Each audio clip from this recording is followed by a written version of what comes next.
أعوذ بالله من الشيطان الرجيم. بسم الله الرحمن الرحيم. الحمد لله رب العالمين. Ang lahat ng pagpupuri at pasasalamat ay para sa Allah lamang, siyang tunay na Diyos. At nawa ang gagawin nating pag-aaral ay magbunga ito sa atin ng pakinabang sapagkat may kinalaman po ito sa ating kamatayan at sa ikalawang buhay. Mapapansin natin na napakarami ang relihiyon na tumayo at naglitawan mula nung tayo ay masakop ng mga Kastila. Ang mga Kastila ay siyang nagdala ng aklat na tinatawag na Biblia. At sa kasaysayan, ang mga tao rito sa ating bansa ay mga Muslim. Tinatawag silang mga Muslim sapagkat sila po ay sumusuko, tumatalima, sumusunod sa batas ng tagapaglikha. Ang religion ay Islam. At ito po ay dinala ng isang Arabo na galing sa gitnang silangan na unang naitayo ang bahay-sambahan ay sa Tawi-Tawi. At pagkatapos nito ay dumami ng dumami ang naniwala. Lahat ay naniwala na ang Diyos ay ang Allah sapagkat pinakamagandang katangian ng tunay na Diyos yung makilala mo na siya ay walang kamukha, walang katulad, hindi nagkaanak, hindi pinanganak, walang kahinaan at walang pangangailangan.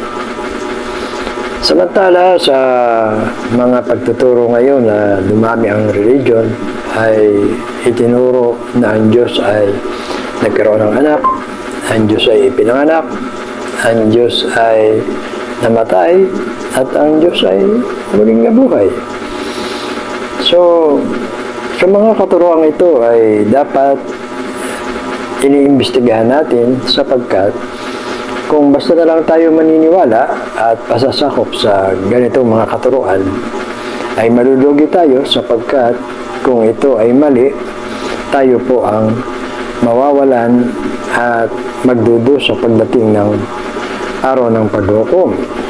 Kaya po, sa pamagitan ng bidyong ito, ay naglalakas loob po ako na ibigay sa inyo yung konting nalaman ko na inakala ko na magbubukas ito sa inyong mga puso at isipan upang makuha ninyo yung pinakamatuwid at tamang paniniwala.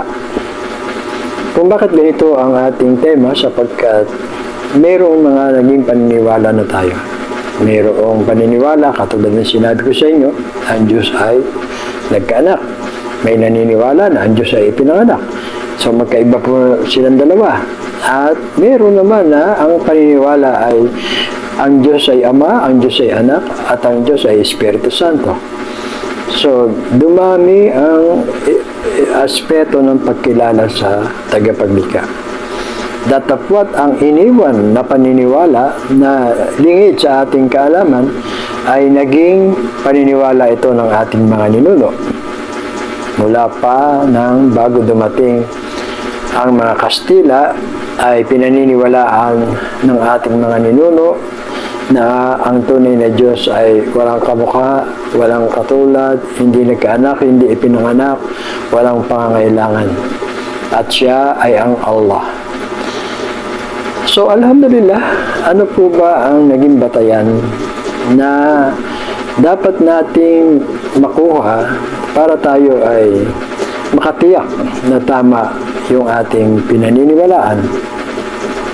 So, sa akin pong pag-aaral, ang kailangan pong batayan ay mismo ang Diyos ang nagbibigay ng mga salita at pangungusap doon sa isang tagapangaral. Halimbawa, kung mayroong magtuturo sa atin na sasabihin niya na ito ang Diyos, ganito ang Diyos, ganito ang kanyang katangian. So kung siya ay nagtuturo ng tungkol sa Diyos, ay dapat na para makatiyak tayo na tama yung kanyang sinasabi, ay inutusan siya ng Diyos. Kung siya ay inutusan ng Diyos, tatawagin siyang sugo ng Diyos. Kung gayon, yung mga tagapangaral na nagtuturo ngayon, dapat yung pinaka-simula ng kanilang itinayong relihiyon ay dapat nating makita kung mayroong iniutos ang Diyos sa kanila na magtayo sila ng relihiyon, magtayo sila ng mga doktrina, mga aral na ituturo nila sa mga tao. Sapagkat kung halimbawa na meron mo tayong susundin na mga kautusan at katuruan, dapat galing mismo sa ating tagapaglikha. Hindi galing sa isang tagapangaral na dito tayo dinadala sa kanyang katuruan. Pilit na tayong dadalhin sa kanyang paniniwala. So, hindi po dapat ganyan. Dapat, ang katuruan ay iniutos ng ating tagapaglikha na yun ang ating dapat gawing paniniwala at dapat nating gawin na pagkilala sa Kanya. Halimbawa, sinabi ng ating Diyos na siya ay walang kamukha, walang katulad. Kung sinabi niya ito, kanino niya ito sinasabi at kanino naman ito sasabihin? Dapat ganyan po.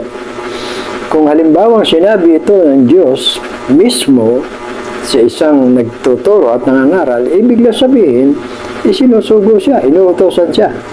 At kanino naman niya sasabihin ito?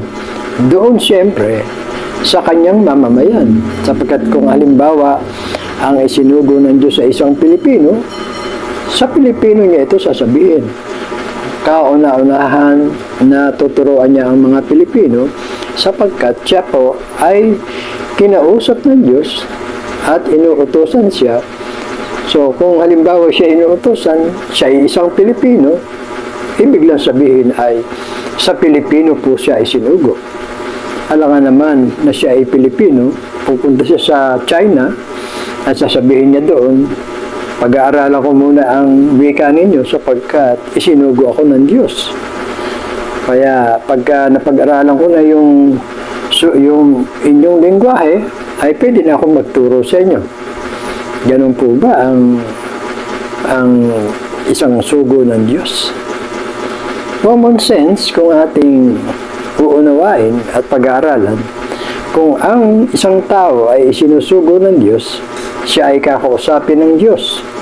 At naturalmente na kung siya ay ano ang kanyang lengguwahe, ano ang kanyang wika, ay dito siya kakausapin ng Diyos. Kaya yung salita ng Diyos ay hindi niya ito pag-aaralan, hindi niya ito kinakailangan na tuklasin kung ano ang mga nakatago rito, ano ang nakalihim dito, at pagkatapos ay saka niya sasabihin na siya ay naunawaan niya ang salita ng Diyos, kaya siya ay sugo na ng Diyos.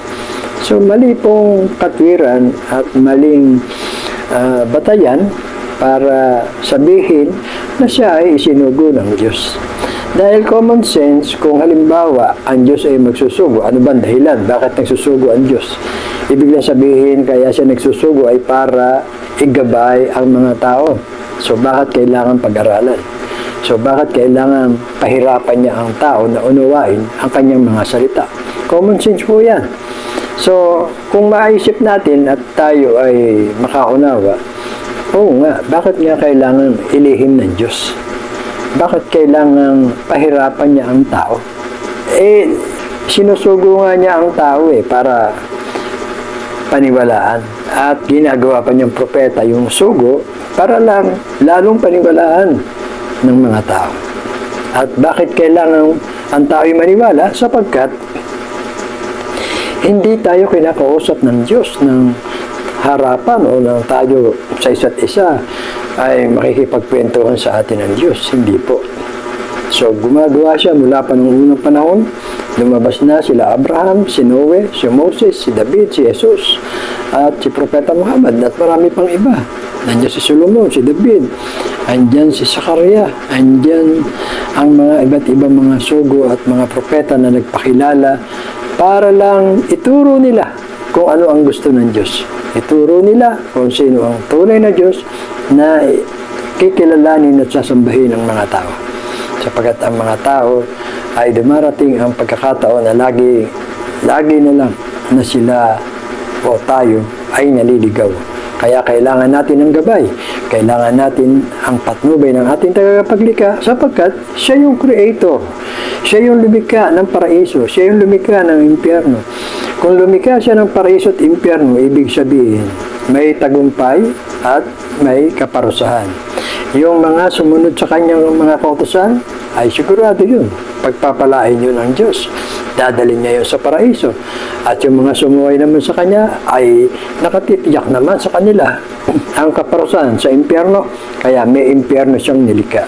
Kaya kung hindi siya magpapadala ng mga sugo at basta na lang siya lumikha ng paraiso at impyerno na wala tayong alam, kumbaga ay kung ano lang ang pumasok sa ating isipan, ay pwede tayong mag-request sa kanya at pwede tayong manumbat dahil pwede natin sabihin sa kanya na bakit kami ay parurusahan mo, gayong hindi ka naman nagpadala ng mga kautusan, hindi ka nagbigay ng babala sapagkat ikaw ay makapangyarihan Diyos, ikaw ay tagapaglikha, kaya mong gawin yun, kaya mong ibigay yun sa amin.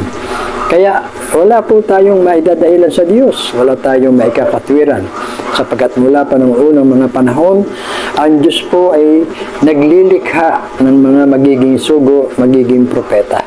Kaya nga po, mababasa natin sa iba't ibang mga kasulatan, madidinig natin sa iba't ibang mga katuruan, lumabas at nagpakilala ang mga tunay na mga sugo at mga propeta.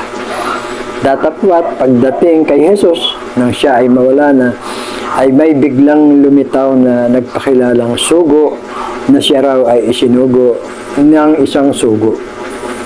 Alam niyo na yung ibig sabihin, isang sugo ang nagsugo sa kanya, ibig sabihin tao rin ang nagsugo sa kanya, hindi Diyos. So, ang importante ay Diyos po ang nagsusugo sa tao sapagkat simulat sa pulpa ay Diyos na ang nagsusugo. Kilalanin yung mabuti yung mga mababasa natin sa mga aklat, sino-sino yan, mula sa unang tao si Adan, kay Seth, Noe, kay Abraham, kay Ismael, kay Isaac, kay Jacob, kay David, kay Solomon, kay Zakaria, kay Isaias. Lahat ng nalalaman yung mga sugo, mga propeta. Ano ang kanilang itinayo? Nagtayo ba sila ng relihiyon o nagturo lang sila na mayroong Diyos na dapat tayong sambahin, na mayroong tunay na Diyos na dapat tayong kilalanin at mayroon tayong dapat iwasan na pagsamba na ito ay sasamba ka sa mga hindi tunay na Diyos. Kaya yung tunay na Diyos ay nagpapadala ng mga magbababala sa tao na kung tayo ay sasamba at patuloy na sasamba sa mga nilikha, mga ginawa lang ng tao, ay meron tayong kasasadlakan. At yun ay ang parusa sa apoy ng impyerno. Yan po ang layunin ng ating pong programang ito, na tayo po ay makapagbigay ng mga paalala sa mga tao upang makatiyak tayo na ang ating pinaniniwalaan ay tama at wala tayong pagsisisihan na mga naging desisyon natin na ito pala ay mali. So kung tayo po ngayon pa lang ay inaalam na natin ang mga tunay na aral ng Diyos, ay tayo po ang makikinabang. Kaya ito po paanyaya namin sa inyo na ay magising ang ating mga puso at isipan na pag-aralan natin ang katotohanan.